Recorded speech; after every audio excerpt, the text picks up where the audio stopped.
하나님의 평강과 은혜가 함께 하시길 주님의 이름으로 축복합니다. 이제 한 마음으로 신앙 고백하시며 7월 25일 화요일 새벽 기도회를 하나님께 올려드리겠습니다.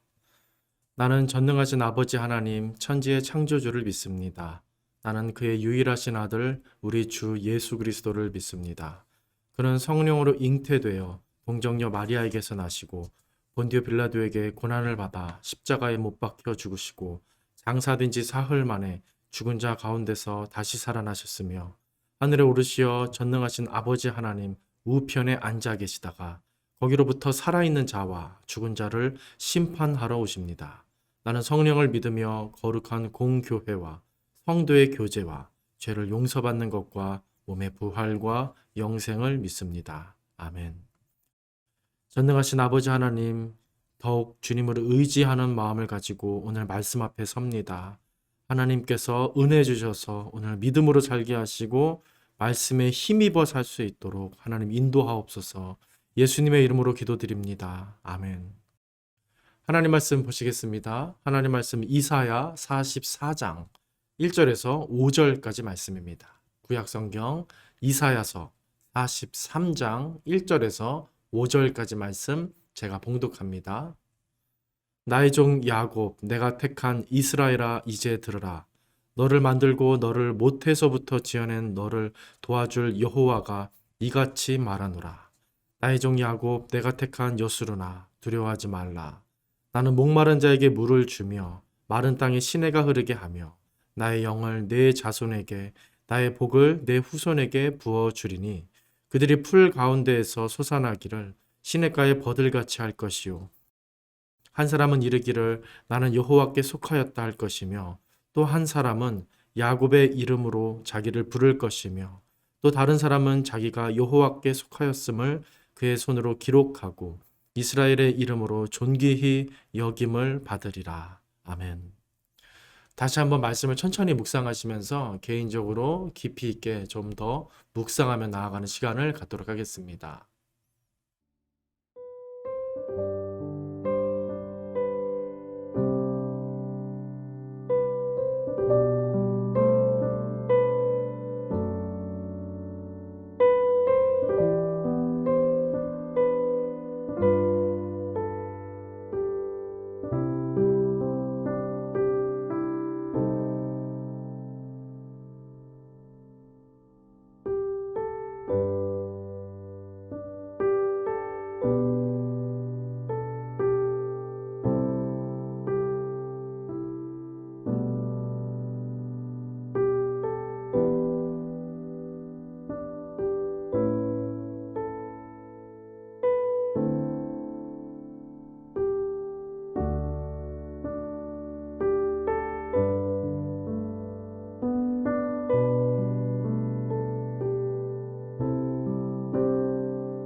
이사야가 예언하던 때는 북이스라엘이 아수르 제국에게 망하고 이제 약 100년 후가 되면 남유다도 바벨론 제국에게 망하게 되는 그 중간 시점이 됩니다.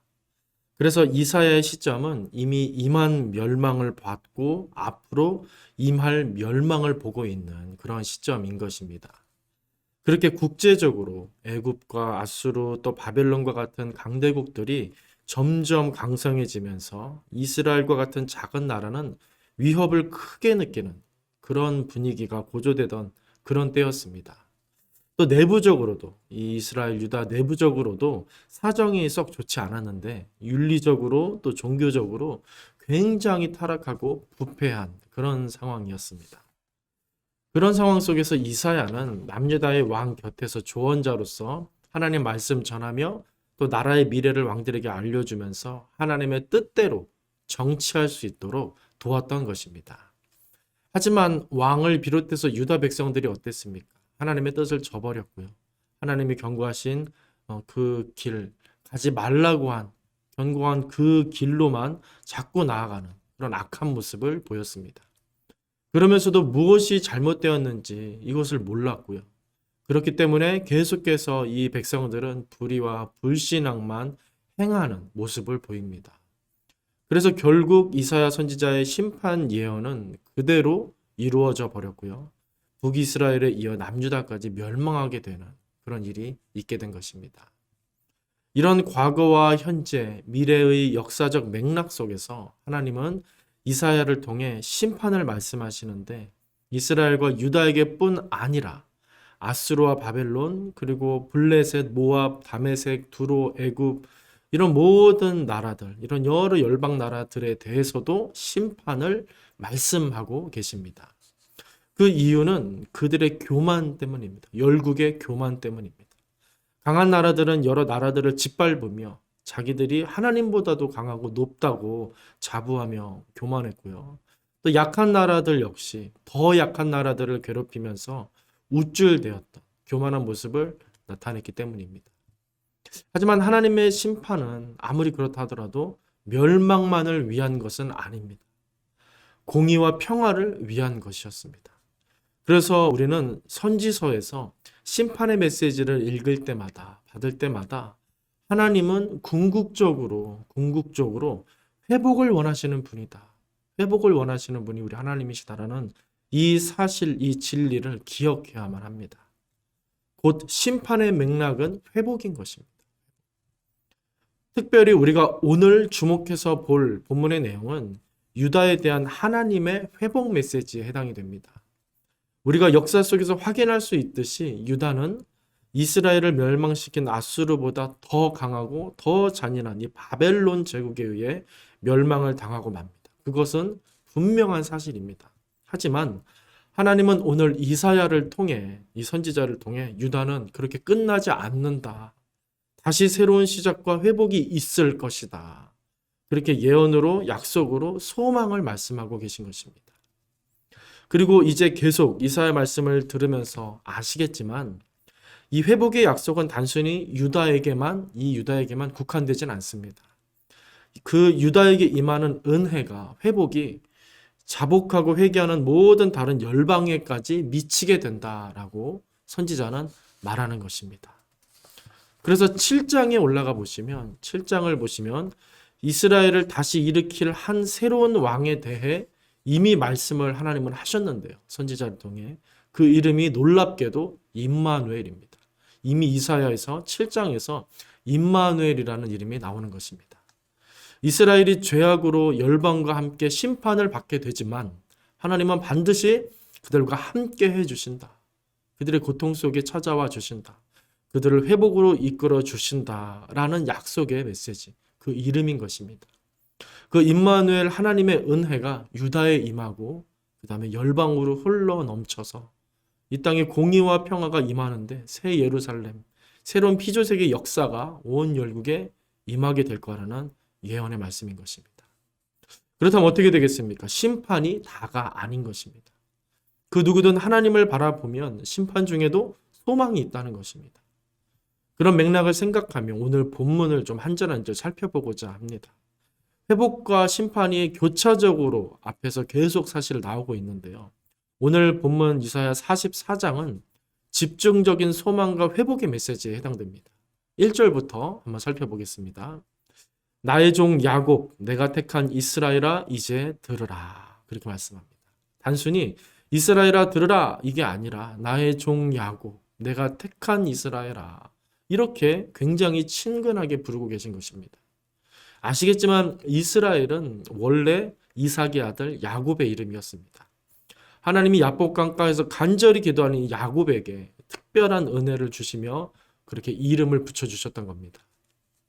이제 다른 사람 속이고 발목 잡는 사기치는 그런 인생 그만두고 하나님께 좀 매달리고 하나님을 의지하는 백성으로 살아라. 그렇게 뜻하시면서 주셨던 이름임을 우리가 알고 있습니다. 그렇다면 이것이 어떤 뜻이겠습니까? 하나님이 이스라엘과 떨어지지 않겠다. 그 인생 책임져 주시고 함께 가주시겠다는 뜻이고요.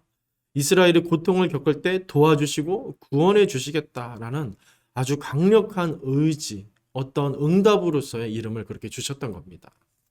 임마누엘과 같은 마음 아니겠습니까? 하나님은 그렇게 다시 유다를 보신다고 말씀하는 겁니다. 그들이 죄악에 빠져 하나님도 못 알아보고 하나님 말씀도 안 듣고 악한 길로 계속 가더라도 그들을 심판 속에서 완전히 멸망하도록 그냥 내버려 두지 않으시고 다시 가련히 여기시며 긍휼히 여기시며 그 은혜를 베풀어 주시고 구원해 주겠다. 내가 구원해 낼 거다. 라고 말씀하시는 신실하신 사랑으로서 말씀하고 계신 것입니다. 계속 이어서 2절을 보도록 하겠습니다. 너를 만들고 너를 모태에서부터 지어낸 너를 도와줄 여호와가 이같이 말하노라. 나의 종 야곱 내가 택한 여수르나 두려워하지 말라. 아멘. 이제는 이 야곱을 부르시는 하나님이 누구신지에 대해서 말하고 있죠. 너를 만들고 모태에서부터 지어내어 너를 도와줄 여호와다. 내가 그렇다. 소개하시는 것입니다. 즉 부모보다 더 깊은 사랑과 지혜로서 창조하시고 구원하시는 하나님이라고 이 백성들에게 우리에게 알려주시며 나타내 보여주고 계신 것입니다. 그리고 아주 독특한 표현이 나오죠. 나의 종 야곱 내가 택한 여수르나 이렇게 말합니다. 내가 택한 여수르나 두려워하지 말아라. 여수르나 두려워하지 말아라. 여기서 여수른이라는 말이 참 인상적입니다. 이 말은 히브리 원어를 직역하면 나의 의로운 자라는 뜻을 갖고 있습니다. 죄 가운데 빠져 곧 멸망할 백성들을 향해 어떻게 하시는 겁니까? 너희는 죄인이야 그렇게 선포하는 게 아니라 너희는 의롭다. 내가 의롭게 할 거다. 나는 너희를 의롭게 볼 것이다. 그렇게 그들에게 의를 선포해 주고 계신 것입니다. 이스라엘의 현재 모습은 죄로 가득하여서 멸망을 피할 수 없는 상황인데 하나님은 그들에게 의를 선포하시며 구원을 약속하시고 비전으로 보여주시는 겁니다. 그리고 여수른이라는 말은 고든, 평탄한 이런 말로도 의역이 되는 단어입니다. 즉 삐뚤어지고 굴곡진 이 백성의 길을 곧게 평탄하게 만들어 주겠다라는 뜻이 됩니다. 그리고 포로시대 이후 헬라어를 쓰는 이 디아스포라 후손들을 위해 번역된 70인경에 보면은 이 여수른을 어떻게 좀 다르게 번역을 했는데 어떻게 번역했냐면 가장 사랑받는 이스라엘 이렇게 번역했습니다. 헬라어로 가장 사랑받는 이스라엘. 이게 여수른이라는 겁니다. 가장 사랑받는 이스라엘. 언약 관계 속에서 언약을 파괴하고 안 지키고 계속해서 죄를 범한 백성들을 징벌할 수밖에 없는 하나님은 그들에게 어떻게 하시는 겁니까? 계속해서 선지자를 보내서 말씀으로 일깨우시며 참아주시고 기다려주셨습니다. 그런데 그들은 그럼에도 전혀 듣지 않고 귀를 막고 오히려 교만해져서 더 깊은 죄의 길로 접어들었었죠. 그래서 그들의 심판은 필연적이었는데 그런 그들에게 하나님은 회복을 약속하실 뿐만 아니라 그들을 변함없이 사랑해 주겠다. 너희는 나의 사랑이다. 나의 사랑이다. 두려워하지 말아라. 그렇게 안심까지 시키시면서 이들을 은혜로서 사랑으로서 불러주고 계신 것입니다. 우리는 유다 백성이 겪는 심판의 고통을 이런 맥락 속에서 이런 신실하신 언약의 하나님, 이 영원한 사랑과 은혜의 하나님이라는 맥락 속에서 좀 볼 수 있어야 합니다. 그분의 심판 경고 속에는 이런 항상 회복과 은혜와 위로가 충만히 들어있다는 사실을 잊지 말아야 하는 것입니다. 계속해서 말씀을 살펴볼까요? 3절을 또 보시면 나는 목마른 자에게 물을 주며 마른 땅에 시내가 흐르게 하며 나의 영을 내 자손에게 나의 복을 내 후손에게 부어주리니 이어서 4절도 읽어드리겠습니다. 그들이 풀 가운데서 솟아나기를 시냇가에 버들같이 할 것이라. 아멘. 세상은 또 우리는 시시각각 변하고요. 왜곡되죠. 그런데 하나님은 이처럼 변함이 없음을 선지자가 말하고 있는 겁니다. 심판을 말씀하시는 상황에서도 그분은 변함없이 어떤 분이십니까? 사랑과 은혜의 하나님이라는 겁니다. 그분은 그 어떤 누구라 할지라도 목마른 자를 그냥 지나치시는 법이 없으시고요. 복 주겠다 약속하신 이 백성에게는 그 어떤 무슨 일이 있다 하더라도 복을 주셔야만 하는 그런 신실하신 미쁘신 사랑의 아버지 하나님이신 겁니다. 그분은 그 어떤 생명, 그 어떤 나라라 할지라도 시냇가의 버들처럼 살아나길 원하시는 분이고요. 망하고 죽는 것을 원치 않으시는 분이라는 겁니다. 이제 마지막으로 5절 말씀을 살펴보겠습니다. 한 사람은 이르기를 나는 여호와께 속하였다 할 것이며 또 한 사람은 야곱의 이름으로 자기를 부를 것이며 또 다른 사람은 자기가 여호와께 속하였음을 그의 손으로 기록하고 이스라엘의 이름으로 존귀히 여김을 받으리라. 아멘. 굉장한 비전이 이 안에 담겨 있음을 여러분 느껴지시나요? 유다를 조롱하고 하나님께 대적하며 교만했던 이방 여러 나라 사람들이 이 유다의 회복을 통해 하나님의 구원으로 들어오게 될 거다라는 예언의 말씀인 겁니다. 특히 자신들을 어떻게 부른다고 합니까? 야곱의 이름으로 부를 것이다 라는 이 말 참 인상적입니다.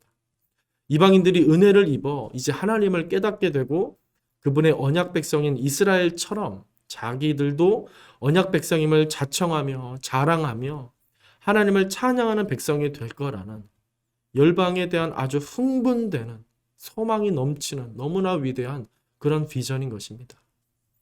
그리고 이와 같이 이스라엘이 크게 또 선하게 사용될 거라는 비전도 이 안에 포함되어 있을 겁니다. 그리고 마지막 문구가 참 마음에 남는데요. 다시 읽어드리면 이스라엘의 이름으로 존귀 여김을 받으리라. 이스라엘의 이름으로 존귀 여김을 받으리라. 그런 비전으로 오늘 본문은 끝이 납니다. 이스라엘 민족에게는 말씀드린 대로 사실 소망이 없습니다. 없습니다. 아무리 선지자가 말해도 듣지 않았습니다. 그래서 열국과 다르지 않게 다른 나라들과 다르지 않게 심판을 피할 수 없는 연약하고 완악한 민족일 뿐이었습니다. 그런데 하나님은 어떻게 하셨습니까? 그들을 이스라엘을 존귀하게 하시고 한 걸음 더 나아가 그들을 통해 열국을 존귀하게 하실 마음인 것입니다. 하나님의 뜻이 그렇다는 겁니다. 아브라함에게 주셨던 언약과 비전을 여전히 하나님은 기억하고 계신 것입니다. 다윗에게 하셨던 약속을 변함없이 기억하고 계신 겁니다. 이처럼 하나님 그분은 야곱의 아버지, 이스라엘의 하나님이시며 어떻습니까? 동시에 열국과 만유의 아버지 하나님이 되시는 것입니다. 그분이 우리의 아버지 하나님이신 줄로 믿습니다. 오늘 우리가 잊지 말아야 할 것은 바로 이런 하나님에 대한 내용입니다. 그 하나님의 말씀, 그분의 신실하신 언약적 사랑과 은혜와 능력, 그 하나님을 기억하고 붙잡고 의지하며 살아가는 것이 가장 지혜로운, 가장 강력한 삶인 줄로 믿습니다. 나를 향하신 그분은 이처럼 변함이 없으신 겁니다. 나를 향하신 그분의 계획은 변치 않으시는 것입니다. 그 변함이 없으신 미쁘신 하나님을 우리 모든 성도님들 더욱 믿고 바라보며 사모하며 살게 되시기를 바랍니다. 그렇게 하나님을 존귀하게 대하시며 나를 통해 다른 사람들까지 존귀하게 하실 하나님을 기대하면서 기뻐하면서 사실 수 있는 우리 보나님께 모든 성도님들 다 되시기를 주님의 이름으로 간절히 축원드립니다. 기도하겠습니다. 사랑과 은혜의 아버지 하나님, 오늘도 주님의 긍휼을 붙잡고 의지함으로 하나님 말씀 앞에 나왔습니다. 오늘도 주님 앞에서 예배자로 살 걸 결단하며 믿음으로 이 땅에서 살기를 헌신하며 하나님을 의지하오니 사모하오니 주님 은혜를 베풀어 주시옵소서. 하나님의 뜻을 더 깊이 있게 헤아리며 깨달을 수 있도록 우리에게 지혜를 더하여 주시옵소서.